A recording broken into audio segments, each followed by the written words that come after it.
हाँ विद्यार्थियों, स्वागत है प्रकाश क्लासेस में। और जैसा कि पिछले वीडियो में आपने देखा था, हमने समावेशी शिक्षा पे एक वीडियो बनाया था, तो उसी वीडियो को आगे हम बढ़ाते हैं और आज समावेशी शिक्षा में हम लेते हैं विशिष्ट बालक। ठीक है, जैसे कि हमने समावेशी शिक्षा में आपको बताया था कि समावेशी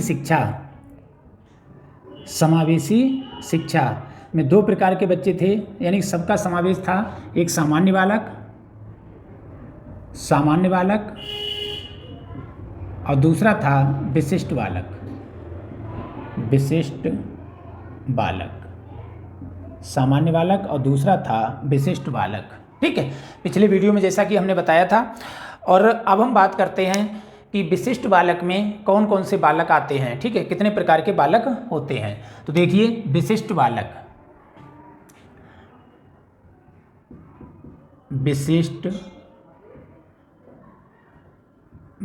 के प्रकार।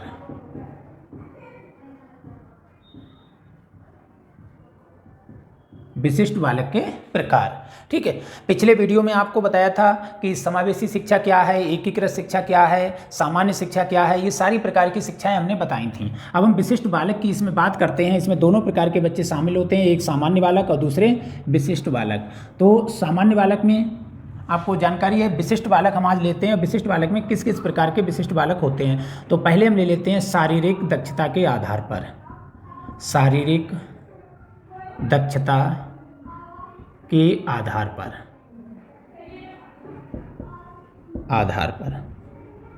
ठीक है, पहले हमने ले लिया शारीरिक दक्षता के आधार पर। कितने प्रकार के बालक होते हैं, तो इसमें पहला है हमारा शारीरिक दक्षता के आधार पर जो बच्चे होते हैं, तो इसमें पहला हमने ले लिया दृष्टिबाधित बालक।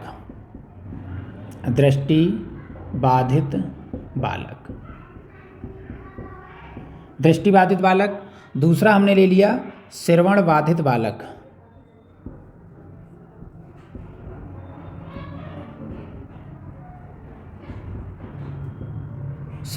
बालक। तीसरा हमने ले लिया मूक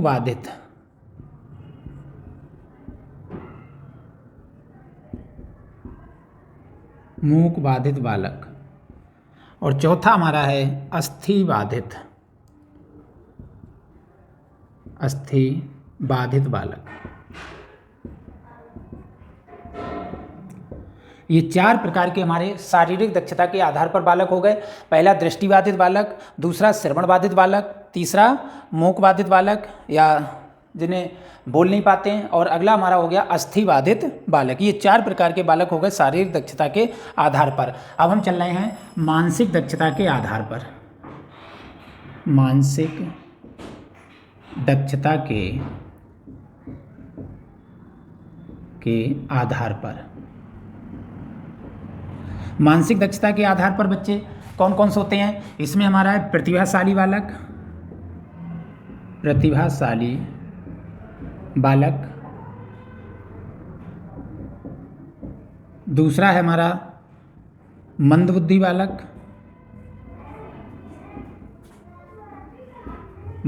बालक। तीसरा है हमारा सृजनात्मक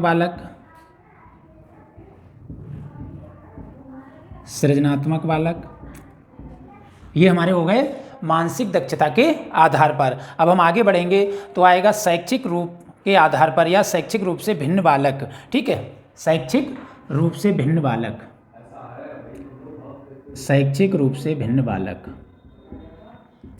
या शैक्षिक दक्षता के आधार पर। शैक्षिक दक्षता के आधार पर। अब इसमें शैक्षिक दक्षता के आधार पर कौन कौन से बालक हैं। पहला हमने ऐसे बालक ले लिया जो तीव्र गति से सीखते हैं, दूसरे मंद गति से सीखने वाले बालक, तीसरे हमारे जो पिछड़े बालक हैं वो बच्चे आ जाएंगे, और या फिर जो सीखने में निरयोग्य बालक हैं। ठीक है, तो इस प्रकार के बच्चे हमारे आते हैं शैक्षिक रूप से भिन्न बालक, या हम कहें शैक्षिक दक्षता के आधार पर। तो पहला ले लें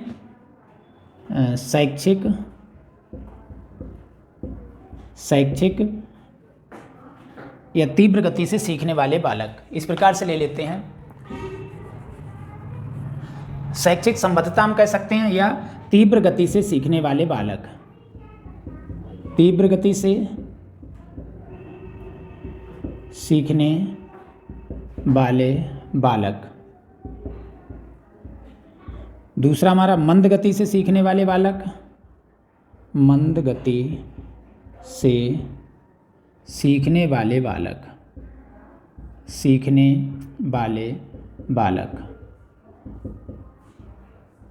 ये हो जाएगा। और तीसरा हो जाएगा हमारा इसमें अधिगम अक्षमता वाले, अधिगम अक्षमता वाले, अधिगम अक्षमता वाले बालक, जिन्हें सीखने में कोई समस्या आती है तो ऐसे बच्चों को हम सीखने की निरोगिता वाले बालक या अधिगम अक्षमता वाले बालक कहते हैं, अधिगम अक्षमता वाले बालक। ठीक, अब हमारा पहला ये हो गया शारीरिक दक्षता के आधार पर, दूसरा मानसिक दक्षता के आधार पर, तीसरा शैक्षिक दक्षता के आधार पर। अब हमारा एक बचता है सामाजिक दक्षता के आधार पर, सामाजिक दक्षता के आधार पर, सामाजिक दक्षता के आधार पर। आप इसका स्क्रीनशॉट ले लो, फिर आगे बताते हैं।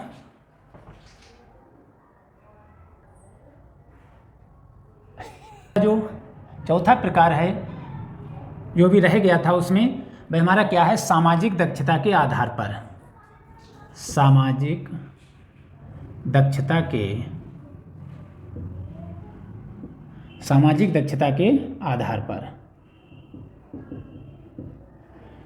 पहला हमारा था शारीरिक दक्षता के आधार पर, दूसरा था मानसिक दक्षता के आधार पर, तीसरा था हमारा शैक्षिक रूप से या शैक्षिक दक्षता के आधार पर, चौथा हमारा था सामाजिक दक्षता के आधार पर। कौन कौन से बालक होते हैं इसमें? पहला है हमारा सांवेगिक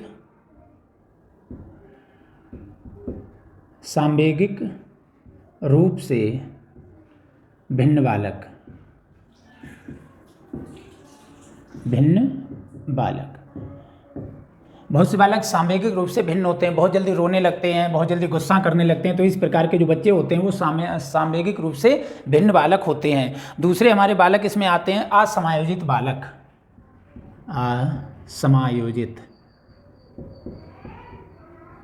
असमायोजित बालक। ऐसे बालक जो जल्दी अपना समायोजन नहीं कर पाते हैं असमायोजित बालक कहलाते हैं। तीसरा है हमारा अपवंचित बालक, अपवंचित बालक। समाज में ऐसे बालक होते हैं जो शिक्षा से अपवंचित रह जाते हैं, यानी शिक्षा से अलग रह जाते हैं, शिक्षा पूर्ण नहीं कर पाते हैं, तो इस प्रकार के बालक अपवंचित बालक कहलाते हैं। आगे हमारा चौथा है समस्यात्मक बालक, समस्यात्मक बालक, समस्यात्मक बालक। बहुत सारे बच्चे ऐसे होते हैं जो कक्षा में समस्याएं क्रिएट करते रहते हैं, समस्याएं उत्पन्न करते रहते हैं, वो समस्यात्मक बालक कहलाते हैं। इसके बाद में हमारा है बाल अपराधी, बाल अपराधी। ठीक, अपराध करने वाले बच्चे। ठीक है, बहुत से बच्चे होते हैं बड़े बड़े अपराध कर देते हैं, तो बाल अपराधी सब इसी में आते हैं। और भी हो सकते हैं हमारे चोरी करने वाले बच्चे, चोरी करने वाले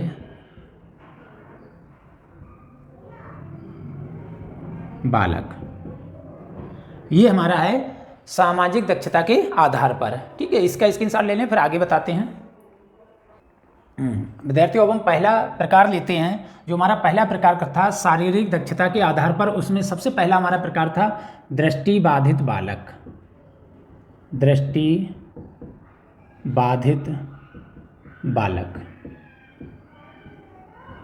दृष्टिबाधित बालक ऐसे बच्चे जिन्हें कम दिखाई देता है या बिल्कुल दिखाई नहीं देता है, वह दृष्टिबाधित बालक कहलाते हैं। इसमें दो प्रकार के बच्चे हमारे आते हैं। पहला आता है जिन्हें कम दिखाई देता है या आंशिक रूप से दृष्टिबाधित, जिन्हें हम कहते हैं कम दिखाई देने वाले बच्चे, आंशिक रूप से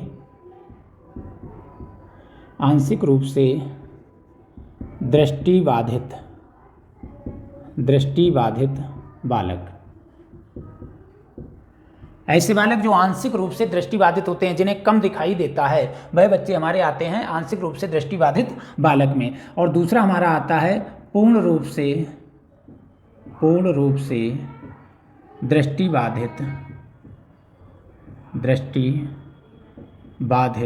बालक। ऐसे बालक जिन्हें पूर्णतया दिखाई नहीं देता, पूर्ण रूप से दिखाई उन्हें नहीं देता, यानी कि अंधे बालक, वो हमारे आते हैं पूर्ण रूप से दृष्टिबाधित बालक। ये 2 प्रकार के हमारे होते हैं। तो अब इनकी 2 प्रकार की शिक्षा का प्रबंध किया जाता है। पहले जो हमारे आंशिक रूप से दृष्टिबाधित बालक होते हैं, इनमें भी हमारे 2 प्रकार के बच्चे होते हैं। एक दूरदृष्टि दोष वाले, दूरदृष्टि दोष, एक दूरदृष्टि दोष होता है, दूसरा निकट दृष्टि दोष, निकट दृष्टि दोष। दूरदृष्टि दोष वाले बच्चे ऐसे बालक जिन्हें दूर का स्पष्ट दिखाई देता है लेकिन पास का स्पष्ट दिखाई नहीं देता है। परिभाषा में याद कर लेंगे, दूरदृष्टि में दूर का स्पष्ट दिखाई देता है, जो दृष्टि दोष है उधर का ही स्पष्ट दिखाई देगा। ठीक है, दूरदृष्टि दोष में दूर का स्पष्ट दिखाई देता है और पास का स्पष्ट दिखाई नहीं देता है। दूर का स्पष्ट और पास का अस्पष्ट, अस्पष्ट। ऐसे ही निकट दृष्टि दोष में निकट का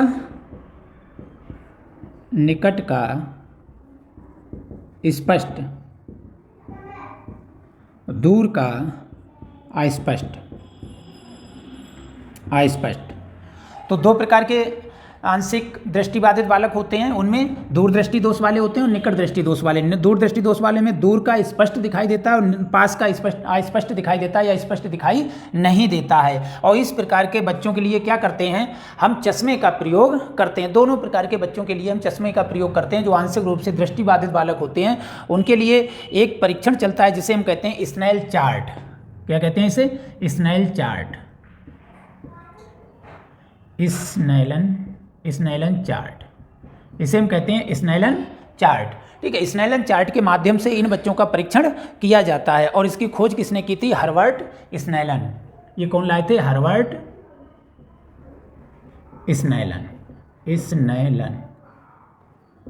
हर्बर्ट स्नेलन ने स्नेलन चार्ट बनाया था जिसके माध्यम से हम क्या करते हैं, आंशिक रूप से दृष्टिबाधित बालकों का परीक्षण करते हैं, उनकी जांच करते हैं और दूरदृष्टि दोष और निकट दृष्टि दोष का पता करते हैं कि बच्चे में दूरदृष्टि दोष है या निकट दृष्टि दोष है। अगर बच्चे में दूरदृष्टि दोष है तो उसे दूर का स्पष्ट दिखाई देता है, पास का स्पष्ट दिखाई नहीं देता है। और इस प्रकार के दोष को दूर करने के लिए बच्चे के लिए हम क्या करते हैं, उत्तल लेंस का प्रयोग करते हैं। इस प्रकार का जो लेंस होता है इसे हम उत्तल लेंस कहते हैं। बीच में मोटा होता है, किनारों पर पतला होता है। ये क्या करता है, किरणों को इकट्ठा करता है ऐसे करके, उत्तल लेंस। तो दूरदृष्टि दोष में उत्तल लेंस और दूर का स्पष्ट दिखाई देता है। इसमें उपयोग क्या करते हैं, उत्तल लेंस, उत्तल लेंस। हम उत्तल लेंस का उपयोग करते हैं। अब निकट दृष्टि दोष की हम बात करते हैं तो निकट दृष्टि दोष में हम क्या करते हैं, इसमें निकट का स्पष्ट और दूर का अस्पष्ट दिखाई देता है। दूर का अस्पष्ट, भैया गलत लिख गया, अस्पष्ट, अस्पष्ट। ठीक है, अब इसमें हम किसका प्रयोग करते हैं, अवतल लेंस का प्रयोग करते हैं। ये हमारा अवतल लेंस, अवतल लेंस। इसमें हम अवतल लेंस का प्रयोग करते हैं। ये बीच में पतला और किनारों पर मोटा होता है, इसे हम कहते हैं अवतल लेंस। तो निकट दृष्टि दोष के निवारण के लिए अवतल लेंस का प्रयोग करते हैं और दूर दृष्टि दोष के निवारण के लिए उत्तल लेंस का प्रयोग करते हैं। ये हमारा हो गया आंशिक रूप से बाधित बालक। अब हम बात करते हैं पूर्ण या बिल्कुल अंधे बालक होते हैं। तो इनकी शिक्षा के लिए क्या करते हैं हम, जो बच्चे पूर्ण रूप से बाधित होते हैं या उन्हें पूर्ण रूप से दिखाई नहीं देता या हम कहते हैं अंधे बालक होते हैं, इनके लिए क्या करते हैं, ब्रेल लिपि का प्रयोग किया जाता है। ब्रेल लिपि, ब्रेल लिपि का प्रयोग किया जाता है। और ब्रेल लिपि की खोज किसने की थी, लुई ब्रेल ने की थी। इसकी खोज किसने की थी, ब्रेल लिपि का हम प्रयोग करते हैं और इसके खोज करता है लुई ब्रेल, लुई ब्रेल। ठीक है, लुई ब्रेल ने ब्रेल लिपि की खोज की थी। अब ये होता क्या है ब्रेल लिपि, इसमें क्या होता है, जो अक्षर होते हैं, जो शब्द होते हैं, वो उनके कैसे उभार के बनाए जाते हैं और बच्चा उन्हें स्पर्श करके छूते हुए पढ़ता है और बच्चा पढ़ता हुआ चला जाता है। ये लुई ब्रेल लाए थे और 1821 में इसकी खोज हुई थी। और इसमें अक्षरों को उभार कर बनाया जाता है, थोड़ा जैसे ये बराबर में लिखे हुए हैं, समतल हैं, लेकिन उनमें उभार कर अक्षर बनाए जाते हैं और इस प्रकार से लिखा जाता है। तो ये बहुत इंपॉर्टेंट चैप्टर है। और भाई इसका जो दूसरा वीडियो है कल अपलोड होगा, चैनल को सब्सक्राइब करते रहिए। समझ में आ रहा है तो